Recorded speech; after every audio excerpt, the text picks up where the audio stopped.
Most photographs capture a moment, but some capture something else entirely, a second that looked ordinary at the time, until history gave the image a completely different meaning.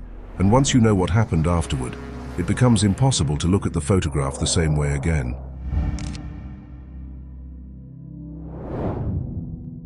At first glance, it looks like an ordinary expedition photograph, a line of hikers moving through deep snow in the northern Ural Mountains, heavy backpacks, winter clothing, faces partly hidden against the cold.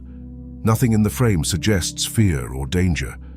Now the image feels very different, because everyone walking through the snow ahead of the camera would later die somewhere beyond the mountains surrounding them.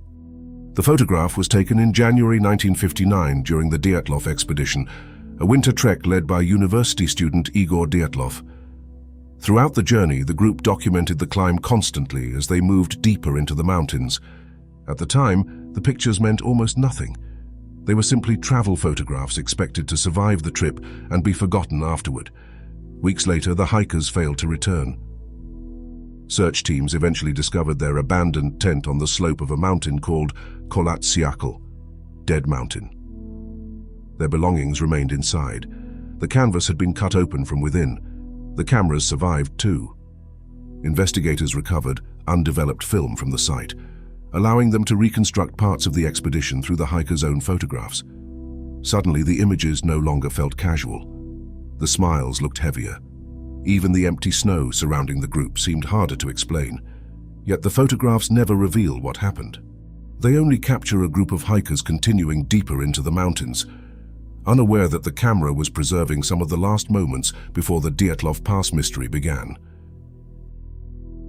A different kind of unease settles over the next image. This time, nobody vanished into the wilderness at all. This photograph was never supposed to carry unanswered questions. It shows several of the Sodder children together shortly before Christmas in 1945. A quiet family moment from Fayetteville, West Virginia. Nothing in the frame feels unusual. No sign that people would later spend decades returning to the picture, searching for answers it could never fully provide. Everything changed that same evening. A fire tore through the Sodder family home while the household slept. George and Jenny Sodder escaped along with 4 of their children. 5 others were believed to still be somewhere inside as the flames spread through the building. At first, the tragedy seemed painfully clear. A fire, a family destroyed, a picture that suddenly felt like a final memory. Then the certainty began to fade. No confirmed remains of the missing children were ever conclusively identified. As years passed, George and Jenny Sodder became convinced the story had never truly ended. Long after everyone else had moved on, they continued searching, placing the children's faces on roadside billboards and offering rewards for information decades after the fire itself was over. Over time, the photograph changed with them. It no longer felt like a memorial to children lost in a fire. The image carried something unfinished, suspended somewhere between grief and uncertainty. The fire lasted a single night. The questions survived for the rest of their lives. Even now, the photograph still carries the strange feeling that something is missing just beyond the edge of the frame. The next image feels unsettling for a very different reason. This time, history itself is already closing in around the people inside it. For centuries, the Romanovs ruled Russia, as if the empire around them would last forever. That feeling still survives inside the photograph. The family sits calmly beside one another, beneath the formality of imperial tradition, composed, controlled, untouched by the unrest already beginning to spread beyond the frame. The image no longer feels like a royal portrait, and more like a world photographed shortly before it disappeared. In 1917, Tsar Nicholas II abdicated during the Russian Revolution, bringing more than 300 years of Romanov rule to an end. As the country outside descended further into political violence and collapse, the family was gradually isolated from the world they once governed. The photographs continued anyway. Even after imperial power vanished, the family still posed for pictures, wrote letters, and tried to preserve fragments of daily life inside an increasingly confined existence. Some of the later images barely resemble royal portraits at all. The grandeur is gone. The routines remain. That is what changes the earlier photographs so completely. What once looked permanent now feels fragile, as if the camera captured the final moments of something already beginning to fade. The most unsettling part is how calm the family still appears. Nothing in the expressions suggests how quickly history was closing around them. The pictures still resemble private family memories, even after the world surrounding them had already started disappearing. Years later, surviving albums were smuggled out of Russia, outliving both the people inside them and the empire they once represented. That may be why the photographs still feel so strange now.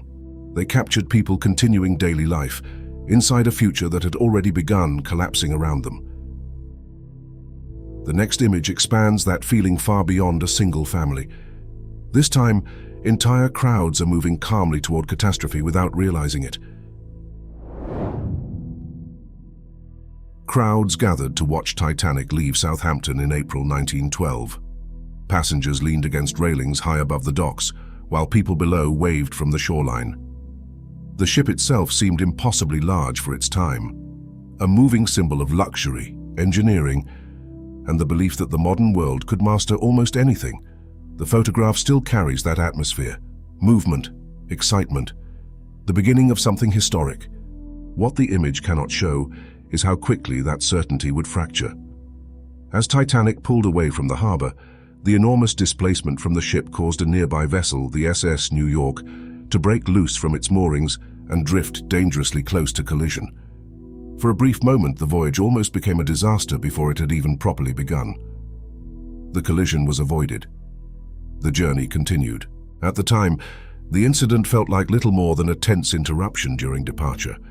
Nobody standing on the docks could have known the moment would later feel unsettling in hindsight, almost like the first visible crack in the confidence surrounding the ship. That feeling remained everywhere inside the frame. Passengers boarded believing they were stepping into the future. Spectators believed they were witnessing one of the great achievements of the modern age. Against the water around it, Titanic still looked steady and untouchable. Days later, the ship struck an iceberg in the North Atlantic and disappeared beneath the ocean. More than 1,500 people died. The departure photographs changed forever after that. The crowds no longer look excited. The waving passengers no longer look hopeful. Even the movement of the ship itself feels different now, less like the beginning of a voyage, and more like hundreds of lives slowly disappearing into history together. Nothing in the photograph suggests disaster. That may be why the image still feels unsettling now. Everything inside the frame still believes the future exists. That illusion would not survive for long. Decades later, another moment of confidence would collapse in front of millions of people watching live. The crew photographs still look hopeful. 7 astronauts stand beside the shuttle, smiling for cameras, on the morning of January 28, 1986. Heavy launch suits, relaxed expressions. The kind of images usually associated with achievement, preparation, and the beginning of a successful mission. That was exactly how the moment felt at the time. Millions of people were watching the launch live across the United States, including classrooms filled with school children. One of the crew members, Krista McAuliffe, had been selected as part of NASA's Teacher in Space program, turning the mission into something larger than a routine spaceflight. The launch already felt historic before the shuttle had even left the ground. Nothing in the photographs suggests disaster.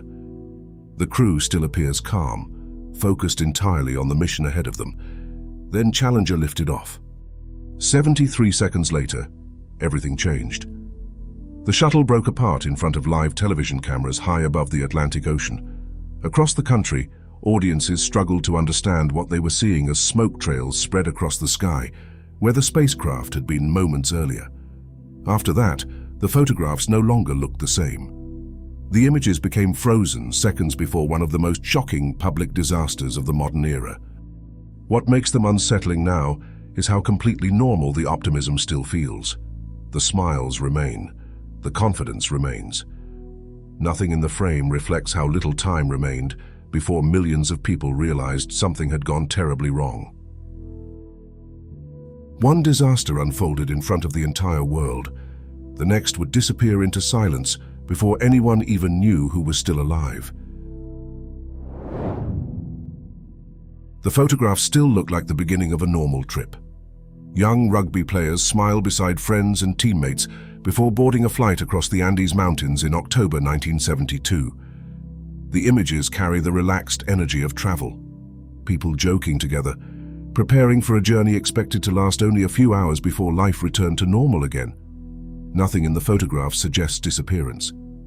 Nothing suggests the mountains behind them would soon cut them off from the rest of the world completely. Uruguayan Air Force Flight 571 vanished while crossing the Andes, crashing deep within the snow-covered mountains, far from major settlements or rescue routes. Search aircraft spent days scanning the terrain for signs of survivors before the operation was eventually called off. The world moved on believing nobody could still be alive. After that, the pictures no longer looked the same.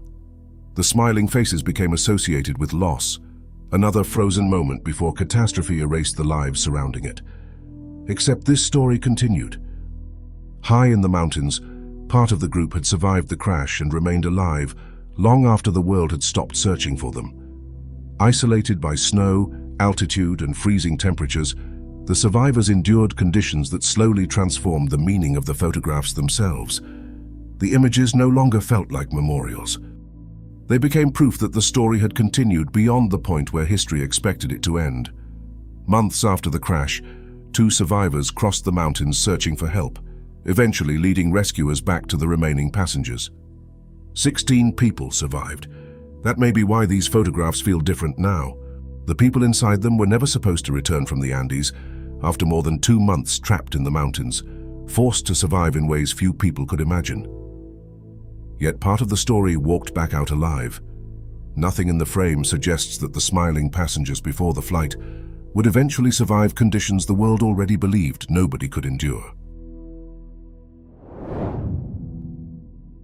None of these photographs look dangerous. That may be the most disturbing thing about them.